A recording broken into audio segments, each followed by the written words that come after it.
సాధించాలి సాధించాలి ఏదైనా గాని శోధించేది శోధించాలి ఏదేమైనా గాని మోసమైన మోసేయాలి ఎంత. నమస్తే. రామ్ గోపాల్ వర్మ అంటేనే మనందరికీ చాలా మంచి ఇన్స్పిరేషన్. ఆయన శివ సినిమాతో ఒక ప్రపంచాన్ని సృష్టించారు. అంతేకాకుండా హర్రర్ మూవీస్తో పాటు బాలీవుడ్లో రంగీలా, సర్కార్ లాంటి గొప్ప సినిమాల్ని సృష్టించారు. సో అలాంటి డైరెక్టర్తో ఈరోజు మనం ఉన్నాం. ఈరోజు ఆయన కిల్లింగ్ వీరప్పన్ అనే ఒక మంచి మూవీని తీశారు. సో ఆ మూవీ గురించి మనం కొన్ని విషయాల్ని ఆయన అడిగి తెలుసుకుందాం. Hi sir. ఆసియా మొత్తంలో అతి పెద్ద క్రిమినల్ ఆపరేషన్ అసలు కథ అన్నారు. ఈ సినిమాలో అసలు కథ ఎంత ఉంది, వర్మ కల్పితాలు ఎంతవరకు ఉంది? Good question. ఇప్పుడు పాయింట్ ఏంటంటే అసలు కథ అని మనకి డెఫినేషన్ తీసుకుంటే ఇప్పుడు ప్రతి దానికి ఒక కాన్స్పిరసీ థియరీ ఉంటుంది.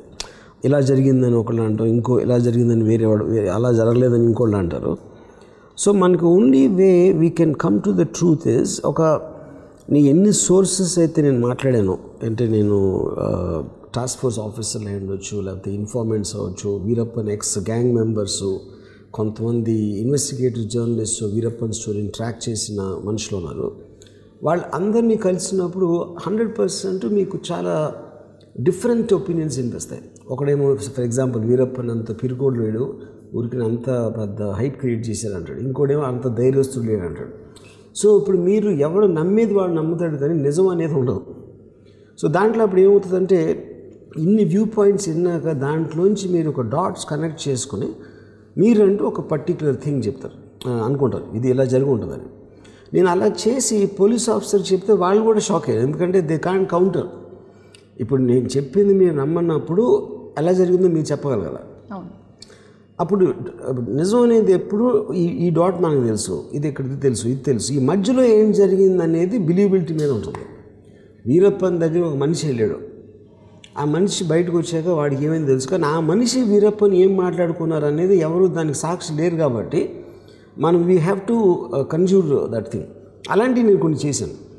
కాకపోతే మీరు సినిమా చూసినప్పుడు అంటే వీరప్పన్ అనేది నా సొంతం కాదు, మీడియాలో రిపోర్ట్స్ వచ్చినాయి, ఇంటర్వ్యూస్ వచ్చినాయి, సిరీస్ తీశారు, సినిమాలు తీశారు, బుక్స్ రాశారు, పోలీస్ రికార్డ్స్ ఉన్నాయి. వాటన్నిటికన్నా this is the most truest account అనేది మాత్రం నా బిలీఫ్.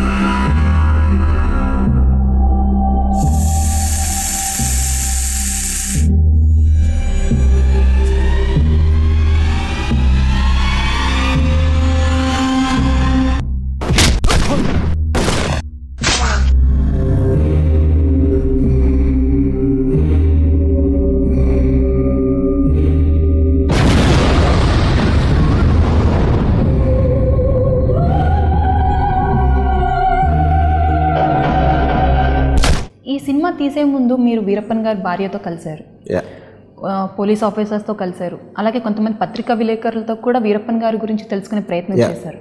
మరి మధ్యలో వీరప్పన్ గారి భార్య మిమ్మల్ని ఆబ్జెక్ట్ చేశారు, కోర్టుకు కూడా వెళ్ళారు. ఎందుకు అలా జరిగింది? ఇప్పుడు ఒకటి ముత్తులక్ష్మి గారిని నేను ఫస్ట్ కలిసింది ఒక ఆవిడ పాయింట్ ఆఫ్ వ్యూలో వీరప్పన్ ఆల్మోస్ట్ ఆవిడ లవ్ స్టోరీ లాగా తీద్దాము అనే ఒక ఆలోచన ఉన్నప్పుడు ఒక 5-6 సంవత్సరాల క్రితం నేను కలిసాను అది. కానీ ఇప్పుడు నేను తీసింది కిల్లింగ్ వీరప్పన్. అసలు వీరప్పన్ని చంపడానికి పోలీస్ ఆపరేషన్లో ఏం జరిగింది అనేది ఈ కథకు సంబంధించింది. సో ఆల్రెడీ ఆబ్వియస్లీ ఆవిడ వ్యూ పాయింట్ మారింది కాబట్టి తన భర్తని చెడ్డగా చూపెడతా పోతున్నాను అనే ఒక ఇంటెన్షన్ తోటి ఆవిడ కేసు ఫైల్ చేశారు. But we settled it. So అది నేను కలిసి మాట్లాడినప్పుడు ఉన్న సిచ్యువేషను, ఆ సినిమా ఏ పాయింట్ ఆఫ్ వ్యూలో సినిమా అన్నది వేరు, ఇప్పుడు వేరు, కాబట్టి ఇది జరిగింది.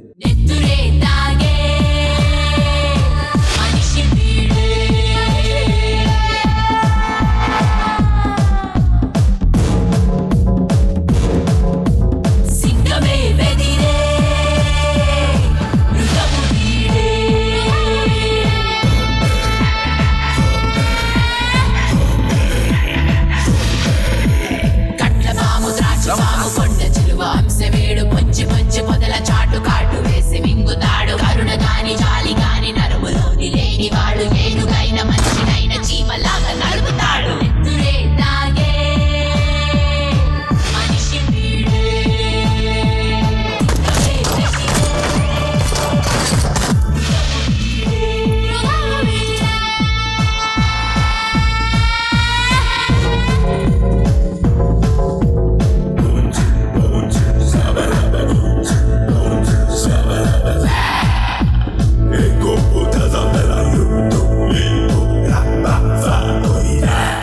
మరి ఇంతకుముందు మీరు 12 సంవత్సరాలకు ముందే మీరు ఈ సినిమా తీయాలనుకున్నారు, స్టార్ట్ చేశారు, మళ్ళీ ఆగిపోయింది, మళ్ళీ ఇప్పుడు మొదలు పెట్టారు.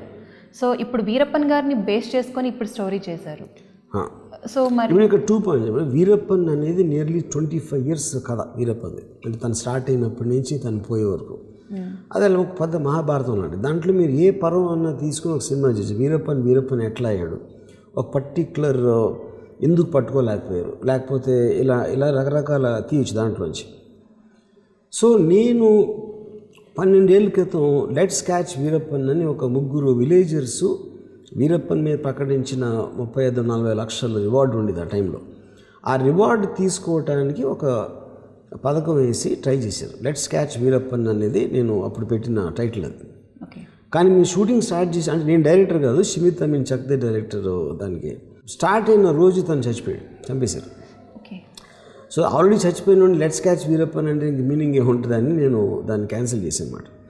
సో ఇప్పుడు జస్ట్ 1 year బ్యాక్ అసలు వీరప్పన్ని చంపిన ఆపరేషన్లో ఎవరైతే పాల్గొన్నో ఆఫీసర్స్ని కలవడం జరిగింది. వాళ్ళు చెప్పిన వివరాల మీద నేను ఎక్సైట్ అయ్యి ఈ సినిమా తీశాను.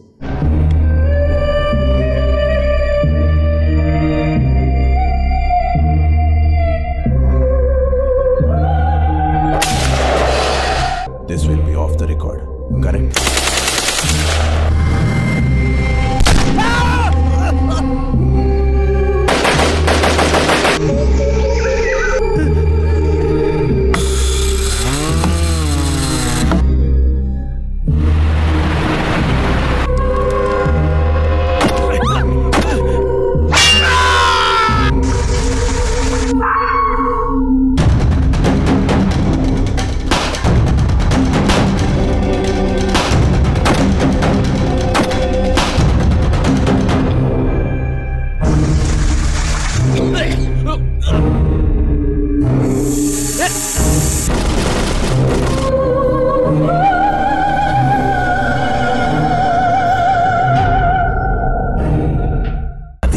సాధించాలి ఏదారైనా గాని, శోధించాలి ఏదేమైనా గాని, మోసమైన మోసేయాలి ఎంతదైనా గాని.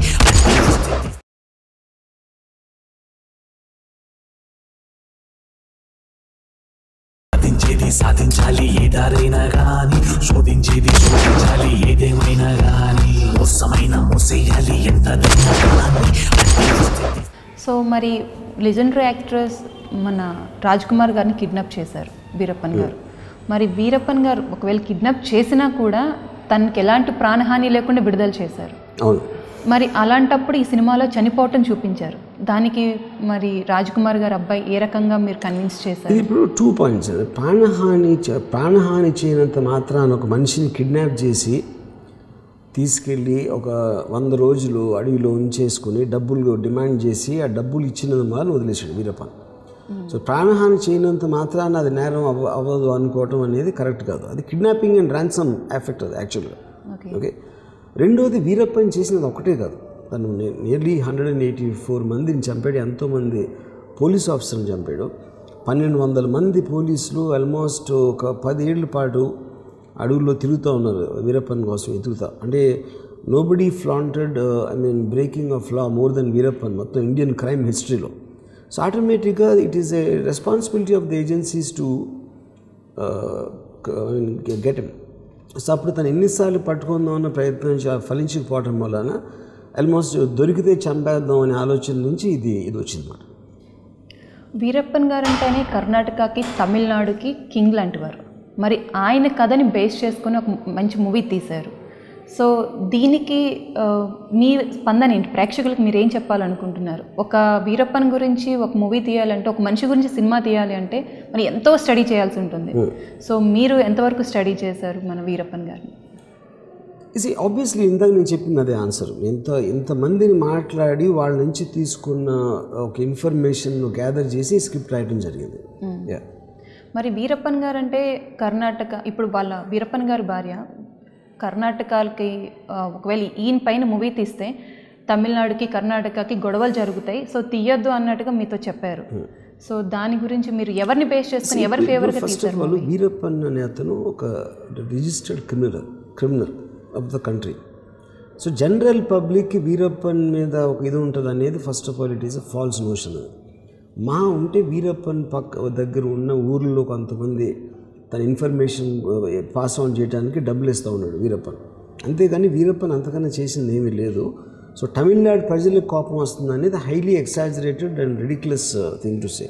అది ఎందుకంటే ఫైనల్గా చంపింది తమిళనాడు గవర్నమెంటే, తమిళనాడు పోలీసే. అండ్ ఏ పోలీస్ అన్నా గవర్నమెంట్ అన్నా ప్రజల కోసమే పనిచేస్తారు. ఇందులో రాజ్ కుమార్ గారికి కిడ్నాప్ చేసే సీన్ ఉందా మీ మూవీలో? లేదు, ఎందుకంటే ఇది 6 నెలలు Veerappan last 6 months of the లైఫ్లో ఇది ఎక్కువ కాన్సన్ట్రేట్ అవుతుంది. రాజ్ కుమార్ గారిది ఆల్మోస్ట్ 2001-2 అంతా అయిపోయింది. ఈ పర్టికులర్ ఆఫీసర్ శివరాజ్ కుమార్ ఏదైతే ప్లే చేస్తున్నాడో రాజ్ కుమార్ టైంలో అసలు అతను లీడ్, అసలు ఫోర్స్లోనే లీడ్ అతను.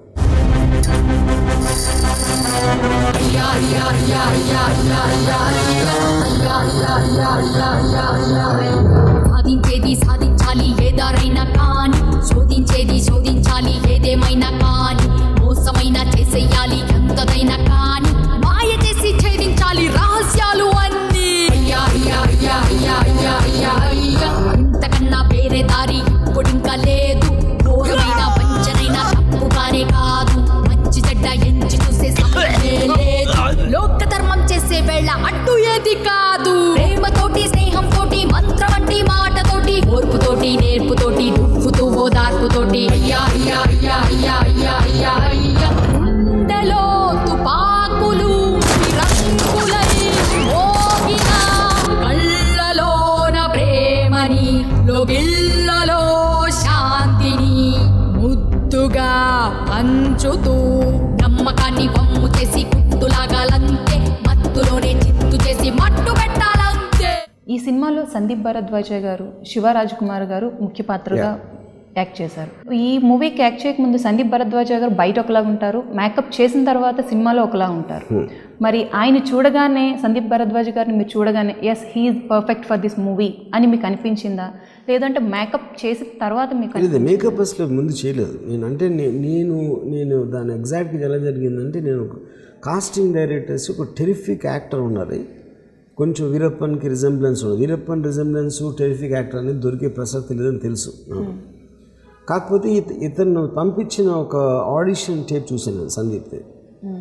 చూసి మనకి ఇంకా టైం ఉంది కాబట్టి ఆల్మోస్ట్ సినిమా షూటింగ్ స్టార్ట్ ఒక 5-6 నెలల క్రితమే నేను సందీప్ని ఓకే చేసి తనని విక్రమ్ గైక్వాడ్ అని ఒక మేకప్ మ్యాన్ దగ్గరికి పంపించి చూసి ఇతన్ని వీరప్పన్ లాగా చేయడానికి వీలవుతుందా అంటే తను ఇచ్చిన అడ్వైస్ బట్టి ఫైనల్ డెసిషన్ తీసుకుని తర్వాత తను టోటల్గా భోజనం మానేసి బొగ్గులు వచ్చేసి టోటల్ తను దాన్ని ప్రిపేర్ అయింది. తన బాడీ స్ట్రక్చర్ మార్చడానికి ఆ ఫేస్ మీద విక్రమ్ గైక్వాడ్ వర్క్ చేసిన మొత్తం టోటల్ ఎఫెక్టు.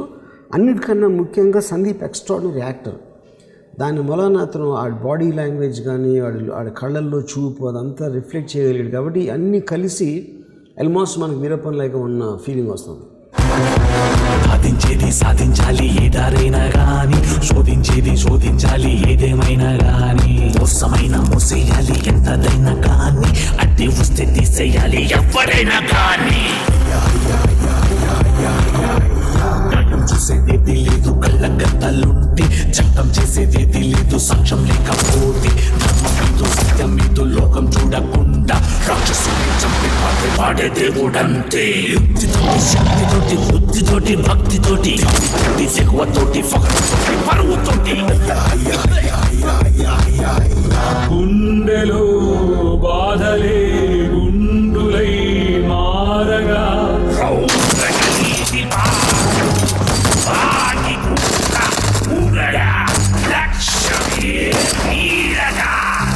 రాజాకి కరాలు మిన్ను ముట్టేలాగా కాకి చొక్క గర్వంగా మీసం తిప్పేలాగా. సాధించేది సాధించాలి ఏదారైనా గాని, శోధించేది శోధించాలి ఏదేమైనా గాని, మోసమైన మోసేయాలి ఎంతదైనా గాని,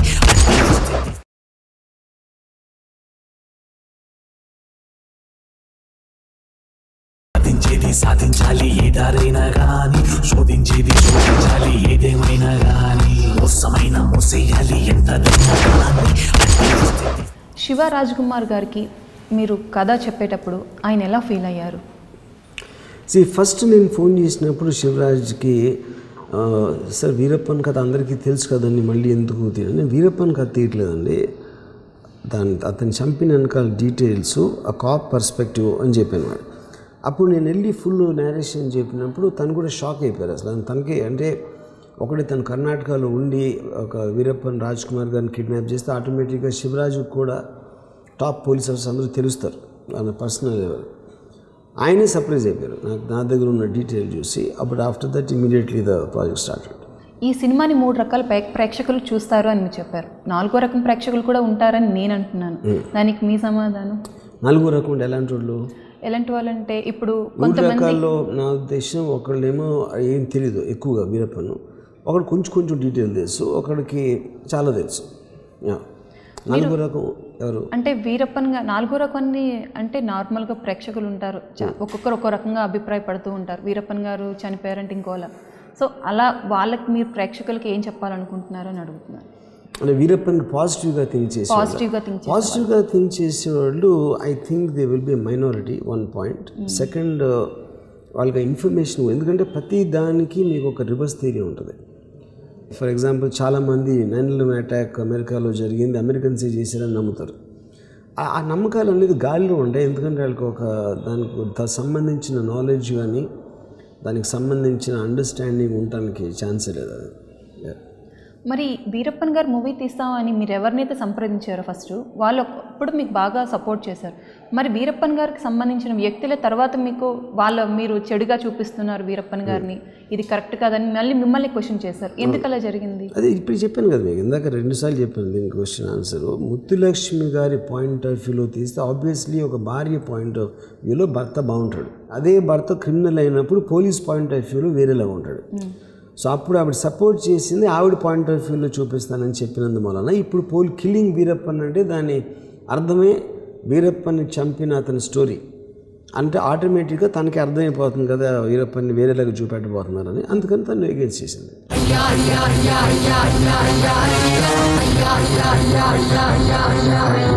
సాధించాలి ఏదారైనా కానీ, శోధించాలి ఏదేమైనా కానీ, మోసమైనా చేసేయాలి ఎంతదైనా కానీ, మాయ చేసి ఛేదించాలి రహస్యాలు అన్నీ. ఇంతకన్నా వేరే దారి ఇప్పుడింకా లేదు, ఘోరమైన వంచనైనా తప్పుగానే కాదు, మంచి చెడ్డ ఎంచి చూసే సమయమే లేదు, లోక ధర్మం చేసే వేళ అడ్డు ఏది కాదు. ప్రేమతోటి స్నేహంతోటి మంత్రం వంటి మాటతోటి ఓర్పుతోటి నేర్పుతోటి దువ్వుతూ ఓదార్పుతోటి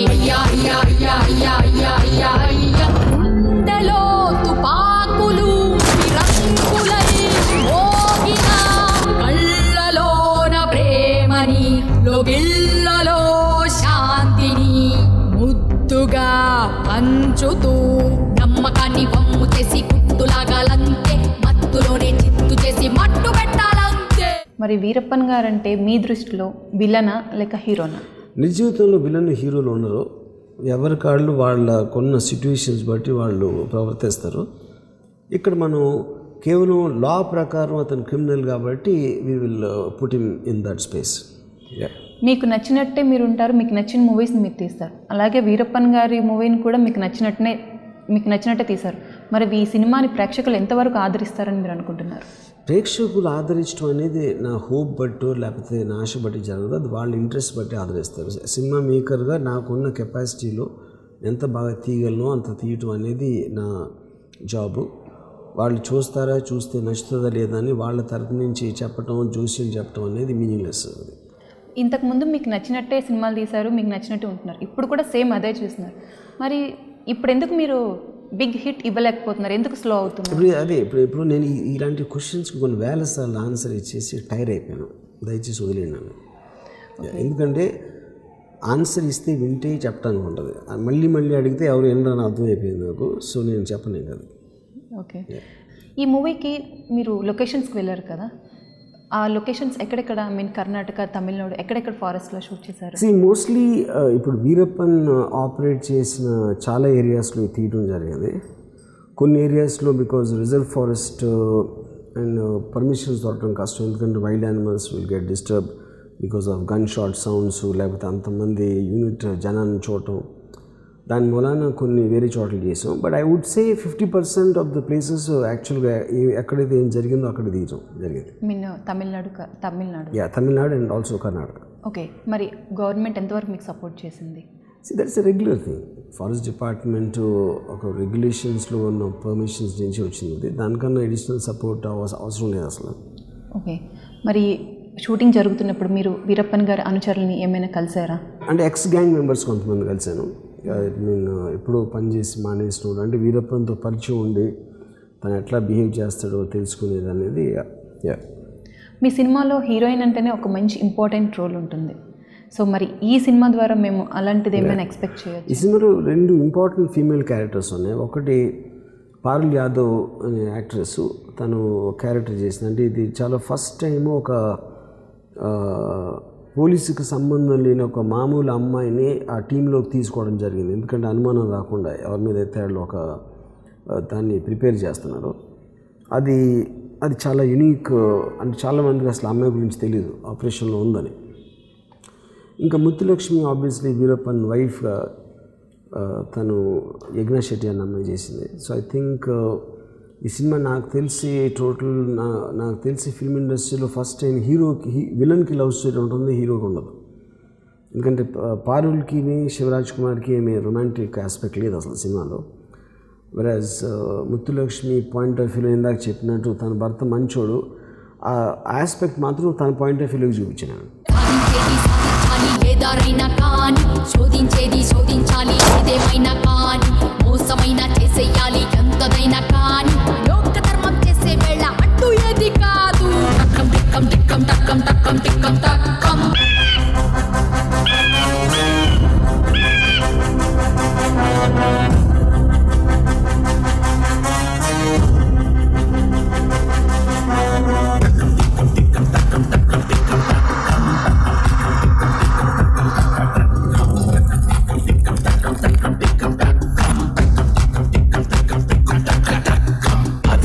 సాధించాలి ఏ దారైనా గాని, శోధించాలి ఏదేమైనా గాని, మోసమైన మోసేయాలి ఎంతదైనా కానీ, అడ్డి వస్తే తీసేయాలి ఎవరైనా కానీ.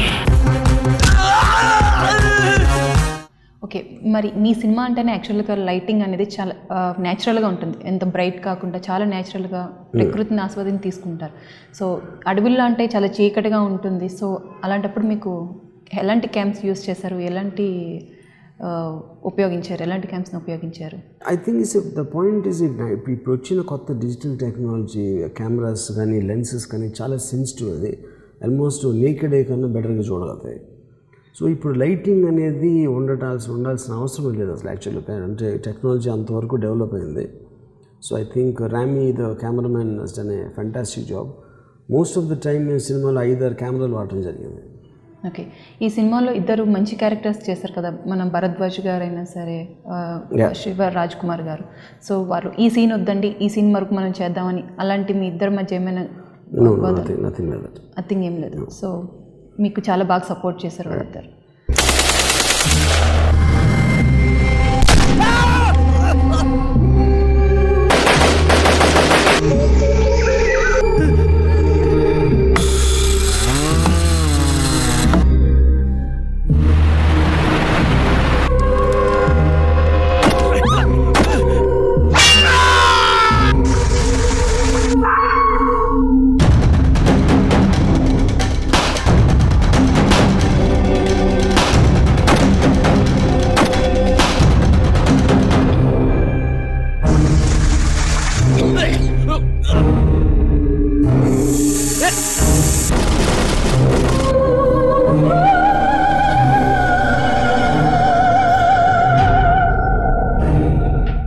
చూసారు కదండి ఈరోజు మన కిల్లింగ్ వీరప్పన్ గురించి రామ్ గోపాల్ వర్మ గారు చెప్పిన మూవీ ముచ్చట్లు. సో మళ్ళీ నెక్స్ట్ ఎపిసోడ్లో మళ్ళీ కలుసుకుందాం. అంతవరకు సెలవు, నమస్తే. సాధించాలి ఏ దారైనా గాని, శోధించాలి ఏదేమైనా గాని, మోసమైన మోసేయాలి ఎంతదైనా కానీ.